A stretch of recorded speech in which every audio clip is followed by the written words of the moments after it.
sebagian ulama salaf, diantaranya Sa'id ibn Khudri radhiyallahu anhu, Abu Sa'id al-Khudri radhiyallahu anhu, sahabat Nabi yang mulia.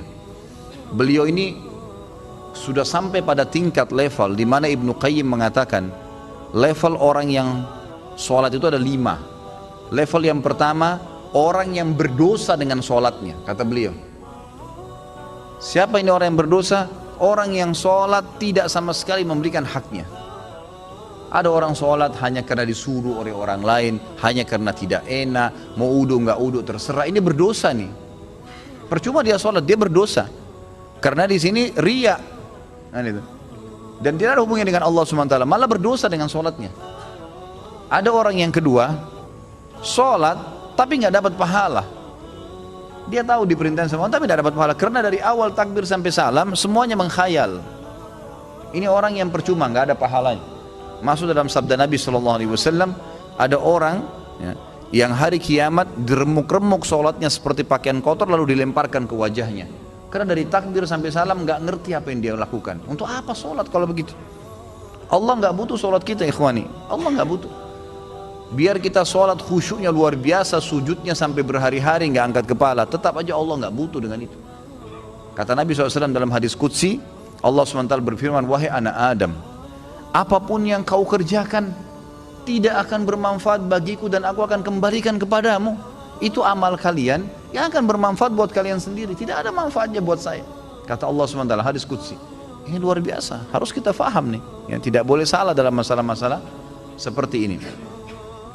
Maka kita harus tahu bahwasanya sholat itu kita yang butuh dan bukan Allah Azza wa Jalla. Baik, Abu Sa'id al-Khudri, Ibnu Qayyim mengatakan tadi orang yang kedua adalah orang yang tidak dapat pahala sama sekali. Yang ketiga, orang yang dapat pahala tapi pahalanya pas-pasan. Ini sesuai dengan sabda Nabi SAW. Ada orang yang sholat tidak akan mendapatkan kecuali setengah pahala sholatnya. Ada orang yang sholat tidak dapat kecuali 1/10 dari sholatnya. Jadi kecil, ada pahala tapi kecil. Lebih banyak menghayal daripada fokusnya. Yang keempat adalah orang yang sholat berusaha untuk fokus, gitu kan? Tetapi terkadang masih menghayal, masih terlintas. Maka ini lebih dominasi pahala yang dia dapatkan daripada hilangnya pahala. Karena kalau kita lagi baca Al-Quran atau kita lagi baca bacaan sholat, kemudian kita fokus, dapat konsentrasi, ikutin bacanya, dapat pahala terus per hurufnya, gitu kan? Pergerakan juga ada pahalanya. Tapi pada saat kita baca terus kita nggak sadar lagi menghayal, cuma lisan kita karena sudah terbiasa membaca jadi ngucapin kena rutinitas, itu nggak ada pahalanya, gitu kan? Itu nggak ada pahalanya. Orang yang keempat ini adalah golongan orang yang dapat mayoritas pahala sholatnya, tapi masih ada yang hilang. Bedanya tadi dengan orang yang ketiga, mayoritas pahalanya hilang, cuma sedikit yang didapatkan, gitu kan? Terbalik. Yang kelima ini yang luar biasa, orang yang sholat semuanya dari takbir sampai salam fokus. Bahkan kalau mereka sholat, mereka sudah lupa siapapun yang ada di sekitarnya. Mereka tidak perlu tahu tempat itu di mana mereka berada, sampai pada tingkat itu. Abu Sa'id al-Khudri radhiyallahu anhu dikatakan dalam riwayat dan masuk dalam poin yang kelima ini. Jadi bukan jangan Anda katakan oh susah orang kalau fokus sholat, itu nggak ada susahnya. Asal dia mau, dia tahu dulu nilainya kadar sholat itu. Abu Sa'id al-Khudri berkata radhiyallahu anhu, saya pernah disuruh oleh Nabi SAW menjaga pasukan di malam hari dan Nabi SAW sedang tidur bersama dengan pasukan. Maka saya pun sholat di semak belukar. Pada saat saya lagi sholat, tiba-tiba ada mata-mata musuh dari jauh itu yang memanah ke arah saya dan tepatnya jatuh di jantung saya. Di tengah-tengah dadanya jatuh di jantungnya. Dia bilang lalu keluar darah. Tetapi pada saat itu saya sedang sangat menikmati surah Al-Kahfi yang saya baca, sehingga saya tidak merasakan perihnya dan sakitnya anak panah itu.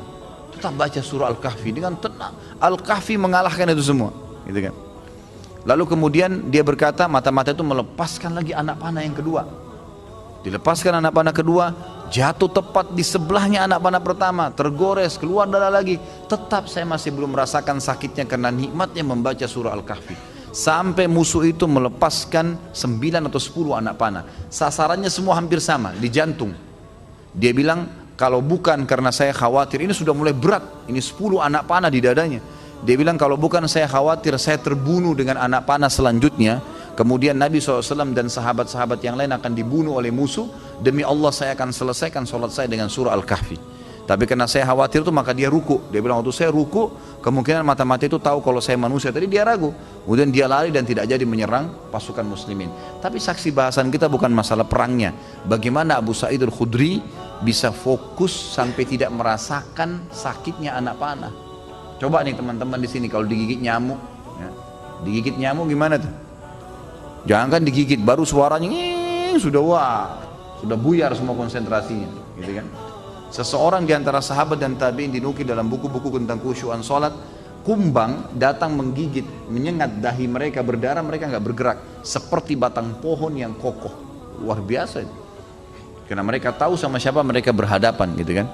Dan memang ini sudah menjadi tradisi mereka ya. Bagaimana jikalau kita sholat tapi memikirkan level-level sholat seperti yang Pak Ustadz rincikan dengan pembahasan barusan, apa tetap dapat pahala? Level-level sholat apanya mesti dibayangkan?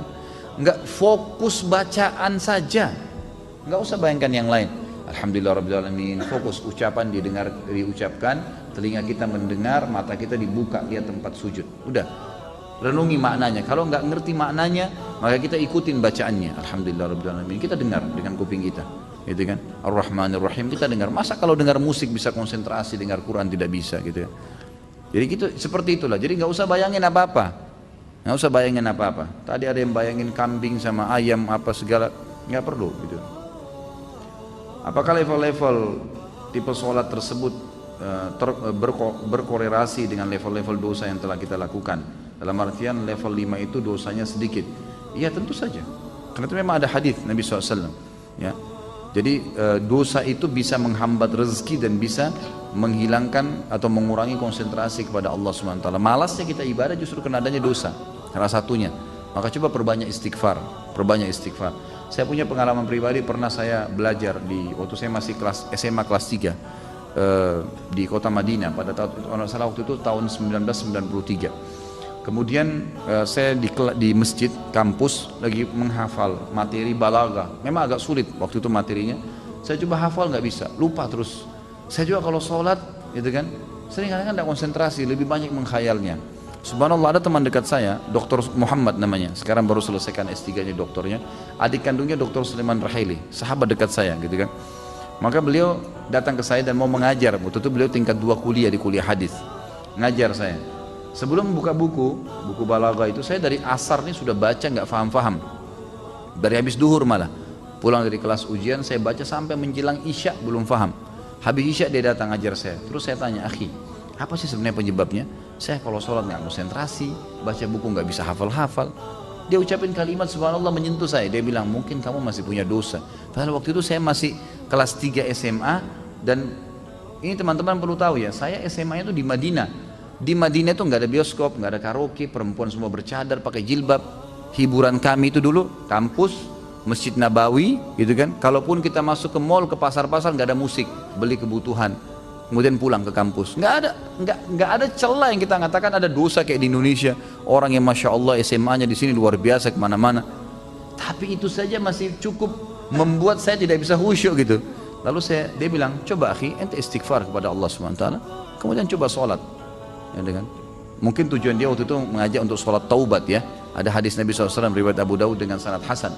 Tidak ada seorang hamba yang berbuat dosa kemudian dia berwudu lalu dia sholat 2 rakaat lalu dia beristighfar kecuali Allah ampuni dosanya. Maka saya astagfirullah wa atubu ilaih, saya berdiri, saya sholat waktu itu 2 rakaat menghadap kiblat. Subhanallah, begitu saya salam, ini pengalaman pribadi, begitu saya salam, saya belajar dengan dia setengah jam buku itu saya fahami. Setengah jam buku itu saya faham. Bahkan saya hafal hal-hal yang tidak saya hafal sebelumnya, yang sudah mungkin 6 jam saya belajar, gitu kan. Subhanallah, saya jadikan patokan, ternyata memang dosa bisa jadi penghambat itu. Maka makin pekah, makin dekat dengan Allah SWT, maka makin berpengaruh kehusyuan tentunya.